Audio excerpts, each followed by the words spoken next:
I was at Kent State a couple months ago, and there's a lot of discussion there among the students and the other people that were involved about medical marijuana. And so I'm asked the question, what do you think about medical marijuana?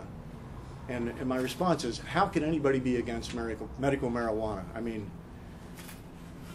if people, and this is the way it was originally marketed, people that've got cancer problems, multiple sclerosis, Parkinson's disease, there's not a person in this room that would withhold something from somebody suffering from that if it would help them ease the pain of what they're going through. Would anybody take that away? My problem with medical marijuana is it's just a half step. Why not go all the way? I mean, to me, it's like, why would you sit on a couch playing kissy face with somebody when you're interested in something more? Let's just legalize it, okay? We need to legalize marijuana, put it into a controlled, regulated context, and that provides an awful lot of advantages. Do you know how many countries in the world have actually legalized marijuana? Who's got a guess? Somebody jump up. None. About 30. How about 30? About 30. About 30. How about 0? Okay. Would it be a huge step for the United States to do that? Other countries have done things like decriminalization, and there's an important context there. There's an important distinction between that. So I'm saying let's legalize it, put it in a controlled, regulated market, and we're going to, our experience now in California with the medical marijuana market, and we'll come back to that too, because it shows some important things that can be done. Okay, here's the deal. It's the illegal drug market that causes us our problems. And it's not only problems for the people involved standing on street corners. In every urban area in this state, every urban area in this country, there are what people refer to as open air drug markets, where people are standing out there and caravans of cars are coming up and they're exchanging money for drugs and sometimes more serious things.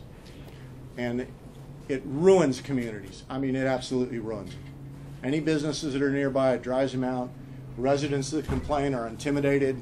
In Baltimore, a woman complained about drug dealers in front of her house. They burned down her house, killing her kids inside. So this is serious business to these folks, and violence is very much a part of the picture. So how do we stop it? Do we have an eraser? Yeah, there's one right here. Throw me that there, partner. Thank you. All right. Here's the important, indisputable fact about the illegal drug market. Two things. And the first one is marijuana is the primary product. Okay, so 60% of the revenue of the illegal drug market comes from a single product, marijuana. And what I'm saying is, let's take that product away from these guys. Take that product away from these guys, put it in a regulated, controlled market. How many businesses do you know could sustain the loss of 60% of their income and still be functioning? Okay? Well, what are some of the common objections to marijuana? You know, gateway drug. Gateway drug, I love it. It is a gateway drug, but not in the sense that people think about it. Gateway drug comes from a guy named Robert DuPont, who was in charge of the National Institute of Drug Abuse back in the 60s. And he interviewed a lot of drug addicts, and he'd ask them, tell me about your drug history. And guess what? The overwhelming majority of them smoked marijuana. So he makes this assumption that smoking marijuana led to the use of these other drugs. It's been proved totally false again and again and again. It is a gateway drug in the sense that it's the gateway to the illegal market. And in Holland, what they did, they moved marijuana into a legal context in the coffee shops, didn't really legalize it, but just not totally. moved it into these coffee shops. So how do people get in touch with buying crack, cocaine, heroin? They're buying marijuana in the illegal market, and these guys get other products. So if this is legalized, what we've done is create a barrier between buyers and these other drugs. So all these marijuana buyers, potential buyers for other drugs, are taken out of the system because now they're going down to where Kmart or King Quick or one of those to buy it, and we can talk about how that should be set up. But here's the point. We can argue till the cows come home about marijuana, but I can tell you this. In my years as a street cop, I responded to hundreds of domestic violence situations, family trouble, whatever we called them. And when I went there, in nearly 100% of the cases, either the offender or the victim or both were drinking or drunk at the time the offense occurred. I cannot recall a single instance where I showed up where somebody had beat the crap out of somebody else, and what happened? Oh, he smoked some dope and beat the shit out of him. No. It just doesn't. Alcohol, far and away, is more indicted in violence than marijuana. And it's because of the way we're socialized to use marijuana. It's not necessarily a pharmacological thing. How do we learn to act when we smoke marijuana? And everybody does it out of social modeling. You're at this party and you've never smoked marijuana, and here it comes. So you're watching and watching what other people do, and here it comes. It gets to me. Man, that's great stuff. Where's the Oreos? So people don't smoke dope and start acting crazy. They do some stupid stuff, but violence doesn't seem to be part of the picture. So, number one, if we take out, this is their primary product, we take their primary product out of the equation, and we're causing them some financial hurt. What is fueling all this violence on the Mexican border? It's money from marijuana markets in Duluth, in Cincinnati, in Dayton, in Akron, in Harrisburg, Pennsylvania, in Athens, Ohio. That money's packaged up, and these guys are outgunning the army in Mexico because of the money that they've got. So, all right, here's the second indisputable truth about the illegal market. Who are the folks who are the participants in this? Who are the buyers? Yes, sir. CIA. Okay, I'm not sure how to respond to that. No wonder the federal government's going broke, because we got all these CIA agents buying dope everywhere in the country and wasting our money. No, I hear a little bit where you're coming from. It's addicts. Who are the 24/7? If you're a drug dealer standing on the corner at 14th and Vine in Cincinnati, who are your customers?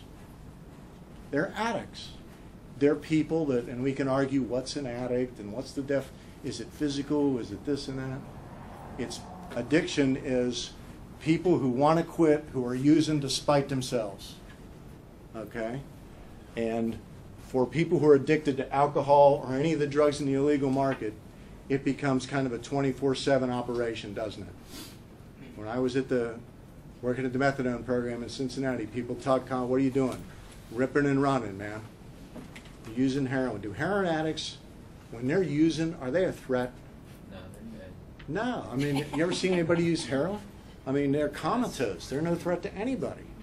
But what's the problem? Now they come to and they need another hit, and they don't have the money for it. So I got to go knock this guy in the head and get some money so I can put myself on a stupor again. So it's the addicts that support the market. Okay? Addiction drives it. Okay? We used to do stings. We set up these stings where we'd have our cops dressed like drug dealers. I'm not sure exactly how to describe that, but you know what I'm talking about. They'd get out on the corner. First we have to chase all the regular dealers away. And then we put our guys out there and they act like they're dealers, and here comes this caravan of people generally from the suburbs of Cincinnati and from Indiana and Kentucky, and they're lining up to buy drugs from our guys, not knowing that, they're cops. So we'd make the deal, let them drive down the street, and we'd have a car set up that would go in and swoop them up. We'd do that till the cows come home. I mean, the only limitation on it was just resources for us, and at a certain point we want to go home. I mean, he could do that all day. And of those people, so I go to the arrest and processing center where we're doing all the paperwork on these folks. We got 100% addicts. I mean, their history is addiction. They all had previous arrests, and they're struggling with this addiction. Okay, how do we get them out of the market? That's the question is. I'm trying to choke off this illegal market, okay? What do we do about these people? How do we get them out of the market? And the primary answer is treatment, okay? In Portugal, in 1998, they had the worst drug problem in Europe. They revamped a lot of their laws, and we won't go into all the details of that, but one of the things that happened as a result of taking out the criminal process on most of this stuff was that the number of addicts in treatment increased by 400%. Okay? What did that do to the illegal market? These are their best customers. These are their annuities. Okay? So if we've got a guy that's a heroin addict, not that he is, he's in that market 24/7. If we're in the business of wanting to do something about this market, we're in a life and death struggle for this guy. Every day we can keep him out of the market is a day that is a victory for us, because money is not being spent and ripped off by him and funneled to these guys. Okay? So how do we do that? One is we set up what's been described as low threshold treatment programs. Now, how many people here are involved or interested in any kind of drug treatment? I'm not talking personally. Yeah, I mean, what a wonderful field, and God love you for wanting to do this. If we own this guy, every day we can keep him in treatment means a day out of the drug market. And how can these guys survive? If we increase, federal government now says that about 10% of addicts get treatment in this country. And we were talking earlier with some folks out there, heroin addicts are more likely to die than to recover.